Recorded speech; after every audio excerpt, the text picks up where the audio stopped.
Are we live? Are we live? Are we live? Thank you, everybody, for tuning in to Speaking of the Devils. I'm your host, Ryan Novozinsky, joining you right here from my home studio in lovely downtown Ewing, New Jersey. The Devils get the 5-0 victory over the Buffalo Sabres. I would say that they didn't play the crispest game, but Jake Allen gets them through, and obviously a 5-0 win is nothing to sneeze at. But I can't talk about any of this until I know that we are live. Just looking in the comments. Okay, we are live. Thank you, everybody, once again tuning in right here on Speaking to the Devils. This episode is brought to you by our new sponsor, our friends at New Spine for sponsoring. Thank you to New Spine for sponsoring Speaking of the Devils. With 7 locations, they are New Jersey's leading institute for minimally invasive spine surgery. Live your best life pain-free. Visit New Spine. That's nu-spine.com to find a location near you. Once again, that's nu-spine.com. We thank them for sponsoring us here on Speaking of the Devils. Guys, let's break down this game. That was kind of a crazy one. I mean, look, I feel like Jake Allen is kind of the biggest takeaway of all. We'll bump into the nerd numbers immediately here in the game, and then we'll break down goal by goal exactly what happened. But Jake Allen tonight just stood on his head. He stopped 4.09 above expected. That is ridiculous numbers for the goaltender there. Let's see how many he saved tonight. Buffalo had 41 shots. And it was so lopsided. There were, I mean, in the second there, at one point, I think it was 14-4, the shot difference, or sorry, 14-2. It ended up being 15-8. And then in the third period, it was 16-6 in favor of the Buffalo Sabres. But the Devils somehow dominate this game and still win 5-0. It all started in that first period again with that Nason versus Tage Thompson tilt. The stem back from the hit that Nason laid on Thompson last year. And then the Devils, I think, for the most part there, the first were kind of hemmed in their zone. But Nico Hischier, he just, he gets things going there. He get great, simple, effective sequence there. Devils were strong on the forecheck. I think that was a noticeable trend for them tonight. Nico went net front. Timo flipped it to him. He kind of made that whole play happen. At first, they didn't accredit him with the assist, but they ended up doing it. He has a 4-game point streak, Timo Meier. And Nico Hischier, I mean, he's got 9 points in the last 4 games and 5 goals. That's crazy. If you wanted somebody to step up in the absence of Jack Hughes, you have that happening with Nico Hischier. Timo Meier himself is doing the same thing. The Devils are 4-3-0 now without Jack Hughes in the lineup. So they were an even 500 split going into this one, and things are looking up for them. I mean, look, I don't think, again, the cleanest game from them today. Certainly a lot to clean up there, and but you have a guy in Jake Allen making it happen.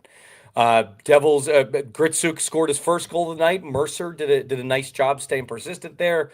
Didn't quit after missing on his first shot. And then drove to the trapezoid, backhanded it, and flipped it over to, I think it was Palat at first. Palat missed, but Gritsuk stepped up and finished it. He finished with 2 goals tonight. It was his first multi-goal game in his career. Maybe, hopefully for Devils fans' sake, it will not only be his first. He'll have many more coming after that. Palat too. We got to touch on him. 2 primary assists tonight. 2 primary assists, and he had 2 points entering the night. He doubled his point total tonight. That was pretty ridiculous.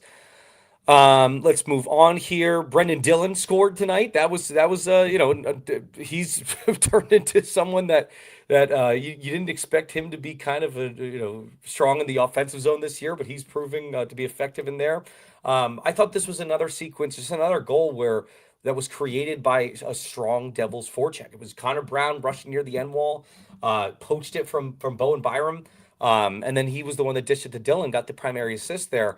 That was the theme of the night, was Devils forecheck controlling the pace, creating turnovers in the zone.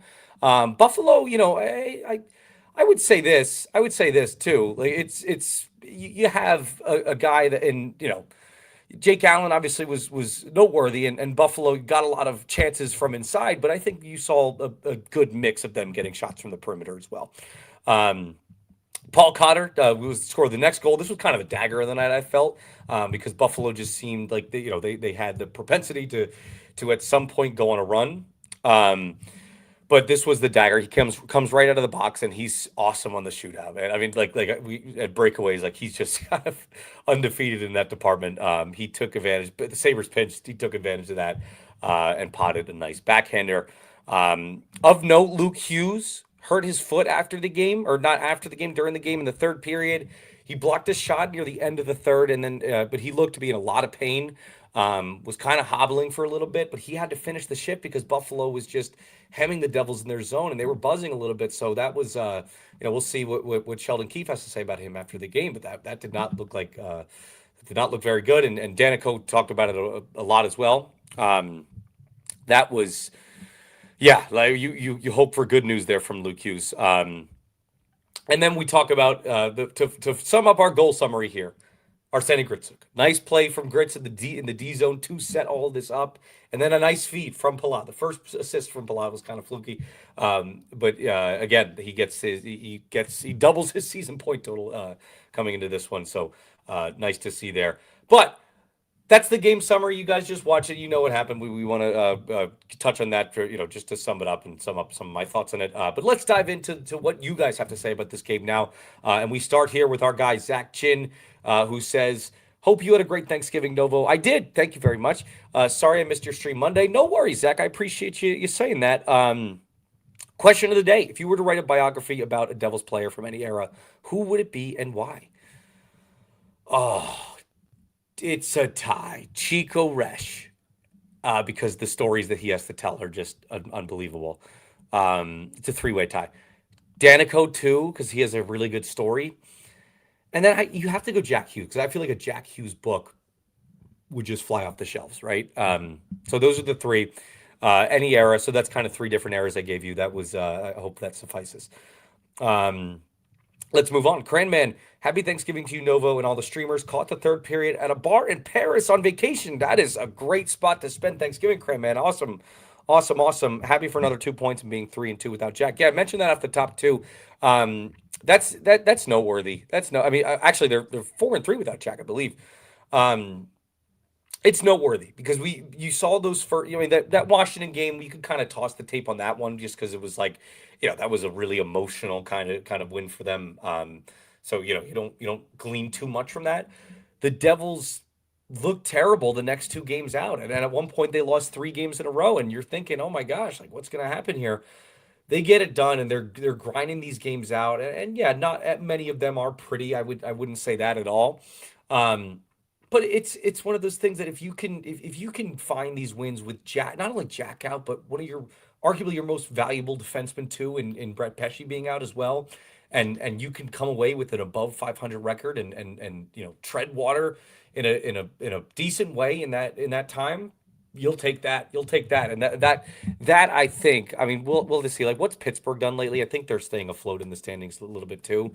So you might have to give it to their coach, Jack Adams, wise this year, especially if they can make the playoffs, because I don't think anybody had them making the playoffs this year. But Sheldon Keefe needs to be in the conversation. What he's been able to do with all these injuries has been nothing short of awesome. Cranman, hold on, wait a minute. Palat with 2 primary assists in this game. Yes, Cranman. Yes, again, the one that he had, I believe, on that Gritsuk goal, he kind of just like fanned a shot a little bit. I think, from what I remember, I would have to rewatch it. But yeah, 2 primary assists. I mean, you'll take them. Palat points are so rare that you'll take them whenever you can get them. So yeah. Let's move on. Steve says, just what the doctor prescribed for the Devils. Still want Palat to ride off into the sunset, though. LOL.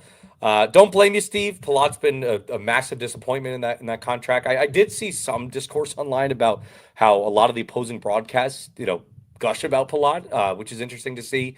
Just because I feel like you don't see much positive coverage about him in the jersey market. And rightfully so. I mean, you're paying him $6 million a year. You shouldn't be an offensive black hole. I get that he does little things, and I get that he creates space for his line mates and everything like that. That's fine, and he does kind of those ugly things. But if you're getting paid $6 million a year, you need $6 million a year kind of production, and you're not getting that from Palat. But I'm not going to bash on him too much because he had 2 assists tonight. I'm just giving you the full scope of everything, as you guys well know. Steve says first shutout of the season, right? Let me look that up. That's a good question. I believe so. I believe so. Um, I believe that you're right. It is the first. Yes, you are 100% right. It is the first shutout for the Devils this season. Good for them to get that. And look, you're Barry. This isn't exactly a cup contender in the Sabres, no. But they had a good game. They put a lot of pressure on you. They put a lot of shots on your goalie. Your goalie and Jake Allen, who probably should, until further notice, be the 1A goalie. And I think that conversation is actually kind of moot to talk about because I think you're going to see a decent split for these guys the rest of the way going forward, regardless. Um, but maybe when come the playoffs, you might want to see those. You might want to roll with him in the playoffs. I don't know. I don't know what these decision is going to end up being. Do you end up platooning them? I don't know exactly what you end up doing. But Allen has by far been the most trustworthy goalie on these Devils this year, despite again, Markstrom had a good game last time out, but come on. Arthur says we are live. Thank you, Arthur, for pointing that out. Vic says, "Hey Novo, I knew a shutout was coming, and it was going to be thanks to Jake. Thank God we had them." Yeah, I mentioned off the top, his stats tonight were absolutely ridiculous. I mean, he stops all 41 Buffalo shots, and then the goals save above expected, according to Money Puck, is 4.09. 4.09. That's crazy. Does Money Puck have the high danger? Okay, so here's the high danger. Here's the low danger, high danger opportunities that Buffalo put on. 50 of their attempts were from the low danger variety. Eight were from the medium danger, and high danger was five. Phone call from CVS Pharmacy, so I had to turn that off my phone. Sorry about that. Um, Vic says, "Greetings from Argentina, as always." Thank you, Vic. I appreciate you joining us all the way from Argentina. How cool is that? We're going international here on Speaking to the Devil, so we appreciate that. Nick Santola felt like most Buffalo shots were more from the outside or from distance, though could be wrong. Haven't seen the numbers. Yeah, again, I just mentioned them a couple minutes ago. But then you look at kind of the shot chart here too, or the scoring chance chart, and it looked like Buffalo had a ton, like right in front of the net. Um, but there's a healthy mix there. It's like there's a good mix of stuff. Buffalo just got a lot of chances today. They got a lot of shots. I would imagine they had a lot of shot attempts too. I imagine that number just goes, skyrockets too when you look at that one. Yeah, that Buffalo team's a little weird. Like I heard that one of their reporters tweeted out. By the way, they had 87 shot attempts. The Sabres that at all strength today, according to National Stat Trick. There was a tweet that the Athletics. Sabres reporter put out that fans were chanting "Fire Kevin" or "Fire Adams," whatever the hell they were chanting, reminiscent of "Fire Lindy." I guess they're not firing Lindy there, and I don't necessarily think Lindy's the problem there. I think that it's just brutal roster construction, and which is just terrible because of how many opportunities they've had at the top of those drafts. Just terrible the way that rebuild has gone. Zach Chin once again says, "Great to see Meyer not letting up, laying the body on opponents. He plays the best when he's gritty and physical." Yeah, he does. And again, he's finally scoring in droves too. Let's look at his game log.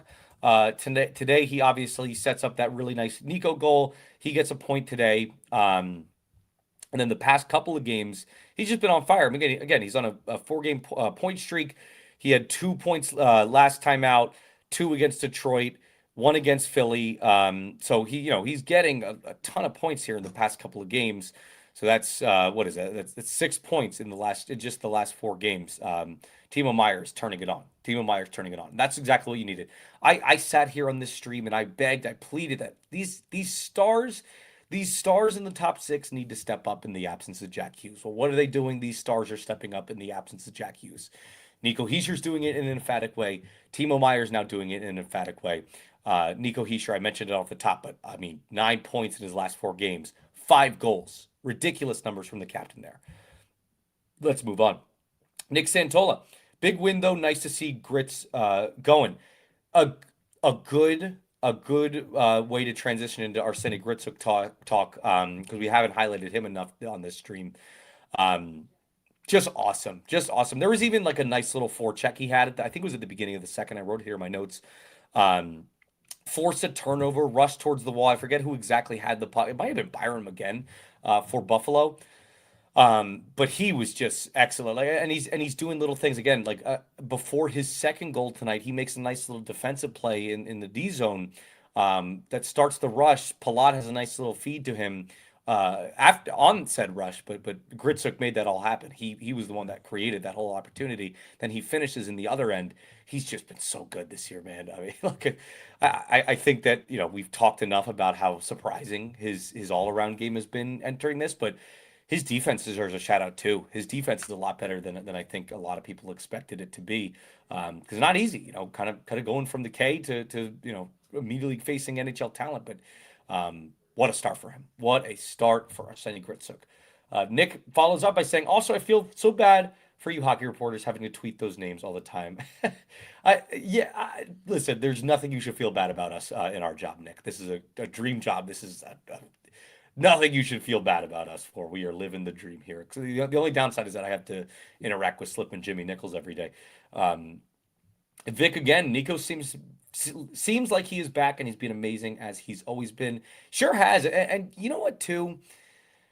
There was that stretch a couple weeks ago where he was on the decline. Like he even looked like defensively he was, not off to his best stretch there. I forget exactly how many games, but it was unbelievable. Like Nico Hischier, you don't look for Nico Hischier to be the one that's not hustling back on defense, but it looked like for a stretch there, and that's why in my comments it was flooded with is Nico playing through an injury? What is he doing? What's going on? Whatever was happening there, I had never really got clarity on that, but it seems to be over. It seems to be over. Nico Hischier is off to is on a monstrous stretch of late. So that's been nice to see. Beachmaster says a word that I don't know if I should say, but especially on this professional stream, we're playing real effing hockey now. I don't know if today's game is the model necessarily because Allen just stood in his head, but yeah, no, I mean, look, like the fact that the Devils are staying afloat in this stretch without Jack Hughes is nothing short of awesome to see. Our man Noah, Ryan, hello. Just a heads up, I'm gonna reach out on Twitter about something, but for now, what a win! Please do, Noah. Please do. I've been so bad at responding lately. I'm so bad at that, Noah. I saw your text the other day, and I gotta answer that, and I apologize that I did not. Let's see. Super happy for Gritzo. Thoughts on that goalie interference? Are you talking about the one that was called back? I'm guessing the one you're talking about at the beginning. Yeah, that was weird because they like blew the whistle too, and it looked like for a little bit, and play continued, and then they kind of went back and looked at it, and especially I think Dano said it on the broadcast when Toronto looks at it, you're always like wincing. You're like, okay, this is going to go the other way. Because of course it is. Because if Toronto gets involved, but no, I guess they were just reviewing it all, which is fine. Devils ended up, getting the goal there. Or sorry, Buffalo did not end up getting the goal there, which was good for the Devils. But yeah, look, don't ask me to describe goalie interference to you. I will never know. No one will ever know. No one will ever know. I talk to people. I talk to some pretty smart people across the league that still don't know exactly how to define that. So, it is what it is. Beachmaster just says woo. Cotter, and then he says Cotter. Good game from him. He needed a goal. He needed a goal, and he even gets hurt too. Crashes into the boards hard, hard, hard. I thought for sure that Cotter was going to be injured after that, and more bad injury luck. Let's see if Keith says anything about him after the game.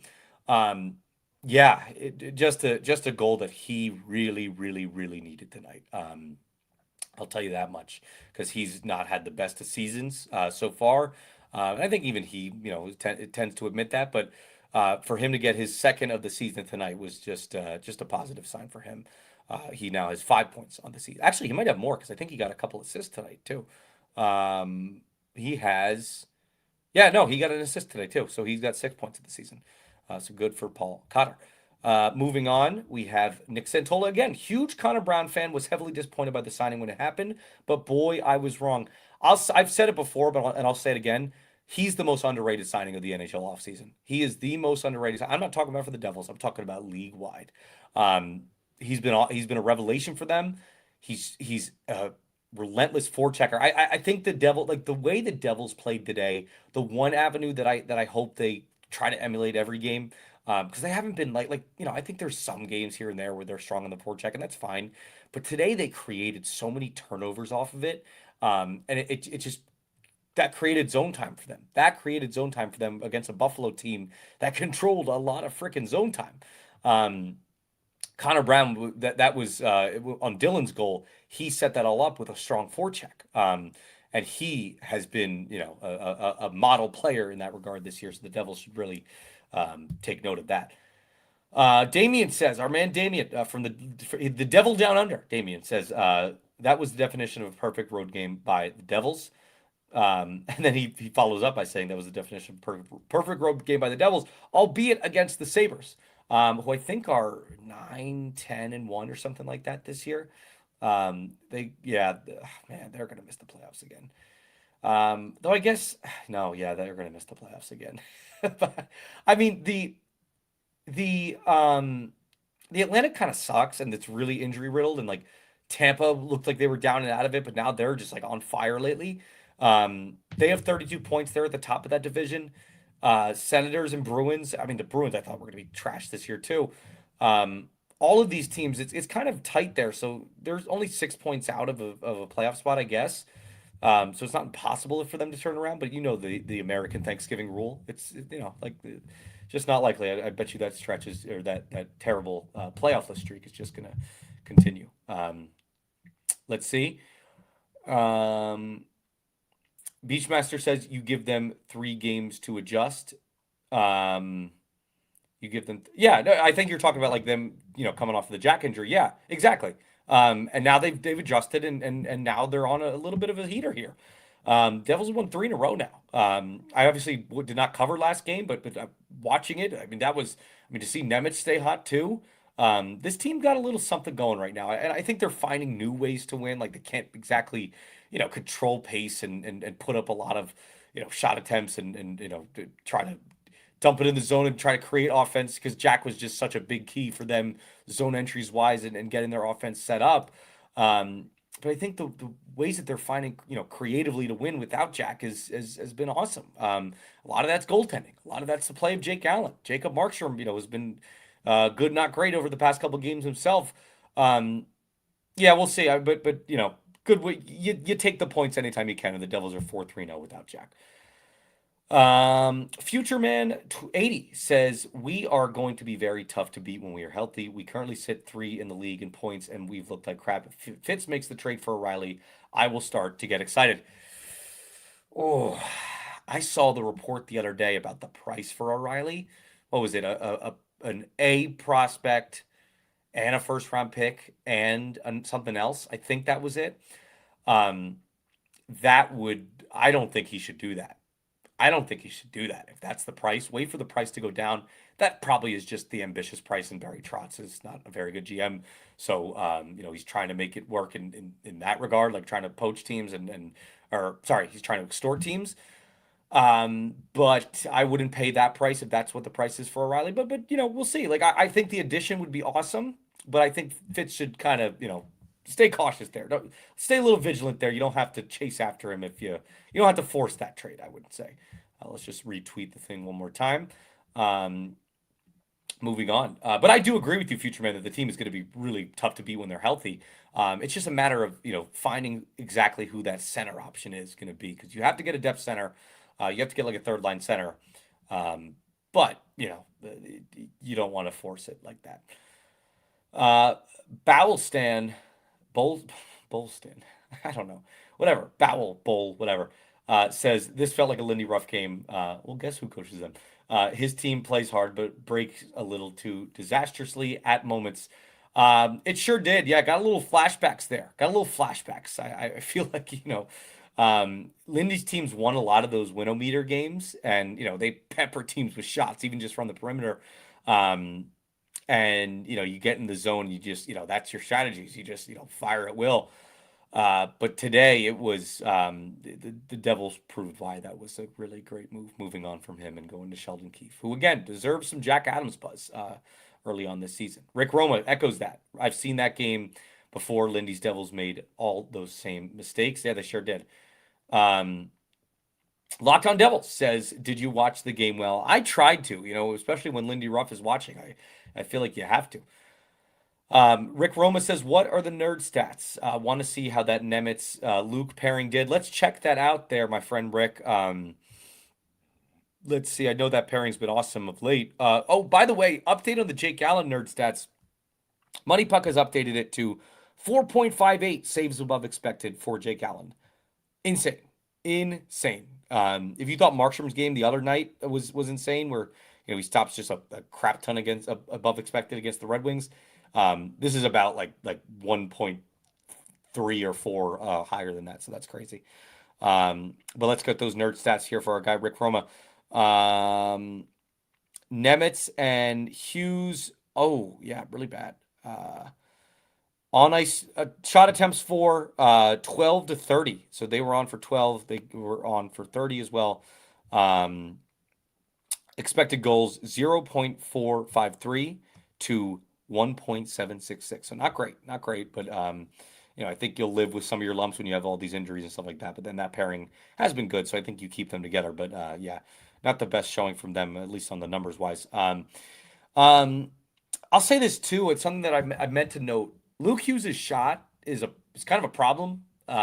Usually when people say, "Oh, Luke Hughes' shot is a problem," that's supposed to mean a positive thing. It's not. It's not good. That's something he's got to work on this summer. It's been a struggle for him to. It's just there's no velocity there. There's no accuracy there. There's not a lot of umph under it.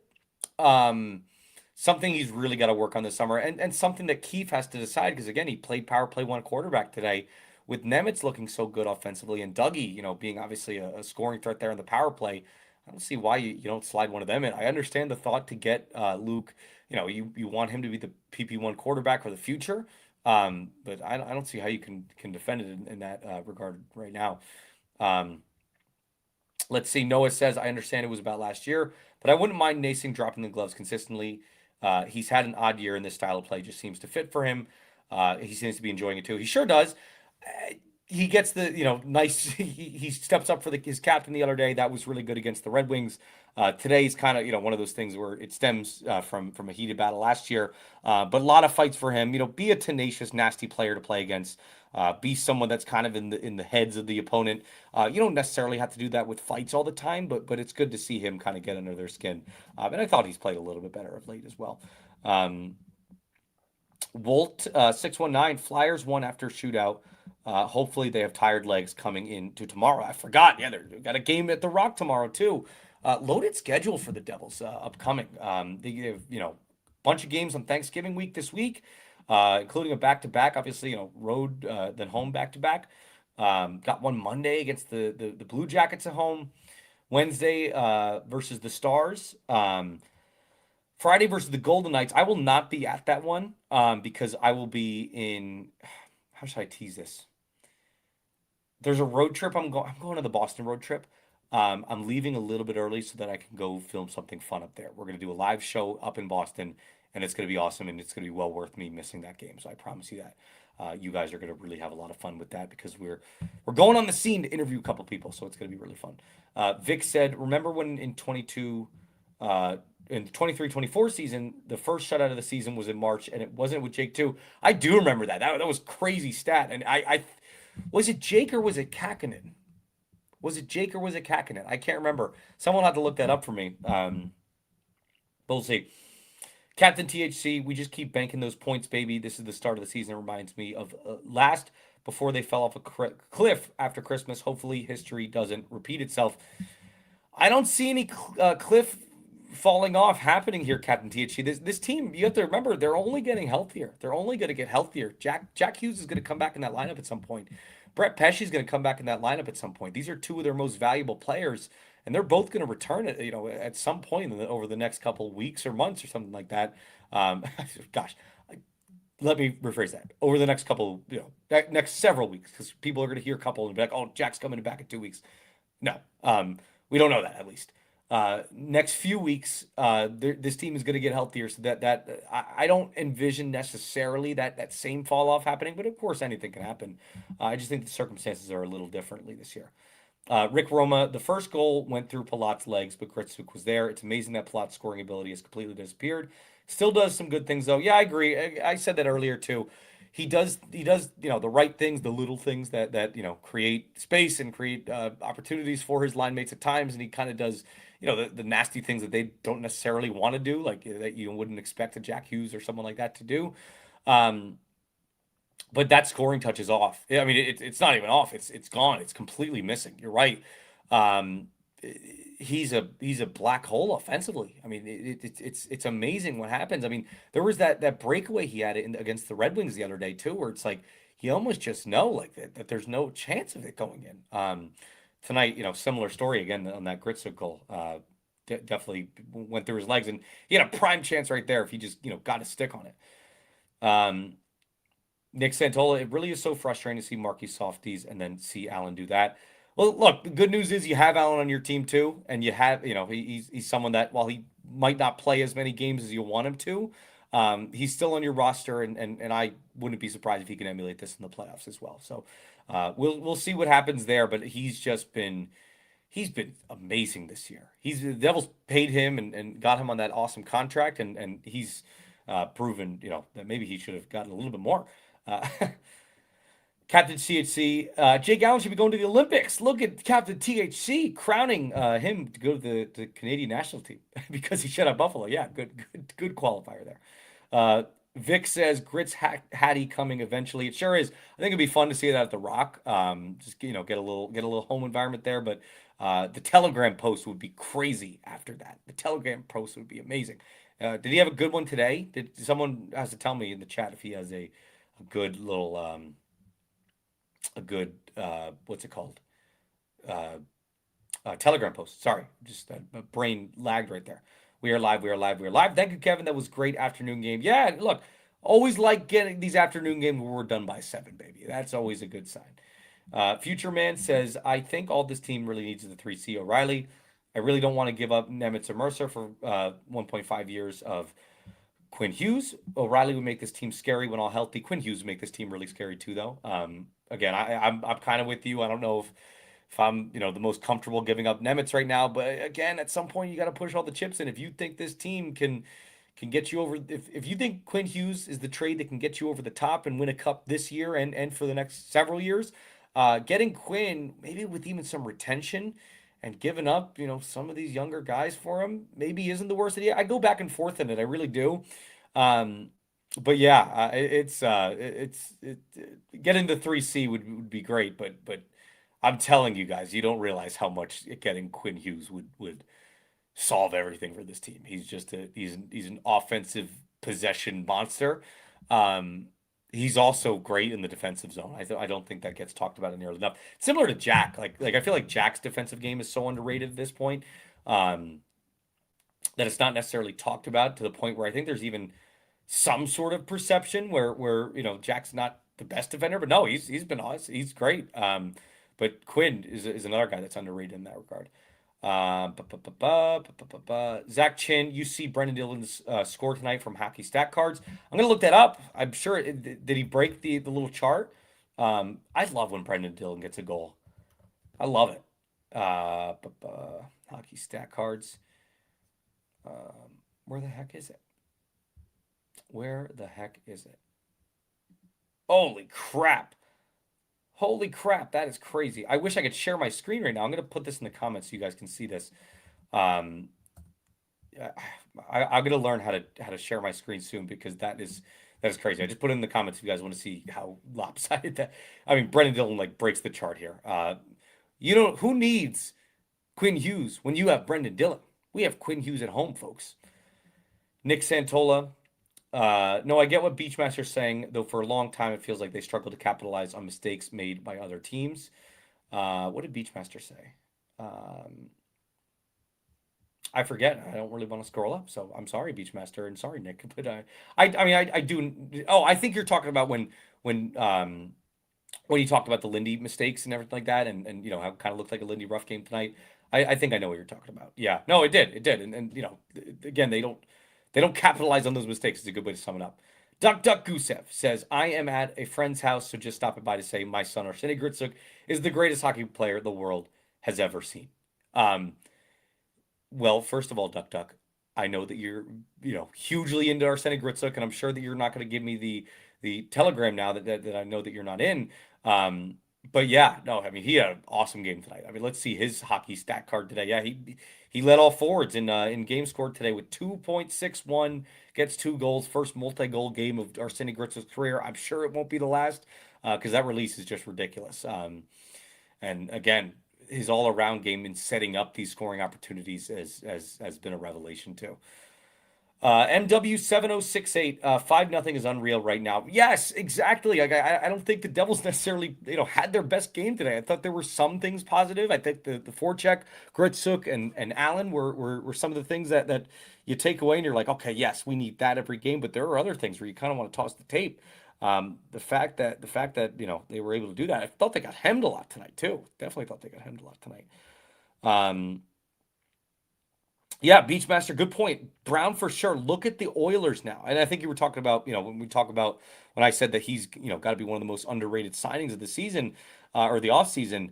The Oilers are spiraling. I'm not saying that Connor Brown was the MVP of that team, but maybe Connor Brown was the MVP of that team. Bandrew Kazooie said, great game. Timo set the tone for the game. He's been the best player on the ice the past few games. That's why Timo was the thumbnail today. I almost made it Nico, but I was like, no, this is Timo Meyer time. And yeah, you're right. Like we talked about too, is the nastiness that he has. Um, the word that always gets thrown out about Timo is that he's a bull. I think the broadcast mentioned that a bunch of times tonight too. He's just so tough to play against when he's on. When he's off, it's really quiet and he's really off. And he looks like he's, skating in sand or whatever. Um, but the past few games, he's stepped it up. Like I can't criticize the guy at all because of his performance, and it's good that he's finally getting the points too. It's good that he's finally getting the points to back it up. Da, da, da. Nick Santola, win today, win again tomorrow. That's 2 in a row. Win again the next day. That's a winning streak. Yes. Beachmaster, great post game recap. Great post game recap. Thank you, Beachmaster. I appreciate that. And that's the reason these fun post game recaps is why we encourage you to like and subscribe and share to your friends. If you will, we very much appreciate that. If you guys could do that, and there's a reason that, oh god, I pointed the wrong way. That these guys here at New Spine sponsored us now because we want to do fun things this year, but we couldn't do any of this without your support. So I appreciate you guys tuning in. Vic says, I think you are right. It was Kakinen. Now we're kind of going back to conversations from before, but yes, Kakinen. Oh my gosh, we're talking about Capo Kakinen. What are we doing here? The stream has gone off the rails if we're talking about Kakinen games from a couple years ago. Future Man says, I agree on the reported cost of O'Reilly. Ultimately, he will probably be a first and a B prospect. That's true. And I guess, too, are there any prospects right now, maybe Lenny, maybe, I mean, Casey, I guess, that you're really married to? Like, would you, like, I don't know, like, would you give up Seamus Casey for Ryan O'Reilly? I would, probably, just because I don't really see exactly where he fits. Unless Casey is part of the bigger picture Quinn trade, and in that case, I would keep him for that. It's going to be interesting to see what the Devils end up doing. And look, it's time for these GMs of these bad teams to just like you're not getting that. I get that you ask high and that's good business and everything like that. But come on, let's face it. That's not going to end up. Yeah, you're probably right. That's not going to be it. But if that is, and I'll say this, it always seems like Barry Trotz tries to extort Fitz, especially. So I don't know. I'd be a little leery if that if I were Fitz. Guys, that's going to do it for today. Because it was a great game for the Devils. We got a stream to do tomorrow, guys, too. Thank you so much for tuning in. Please be sure to like and subscribe. We have some really, really fun guests coming on the show next week that I cannot wait to tell you about. So we will have announcements on that soon. But thanks again for listening to us here on Speaking of the Devils. Have a great day, everybody. We'll see you tomorrow.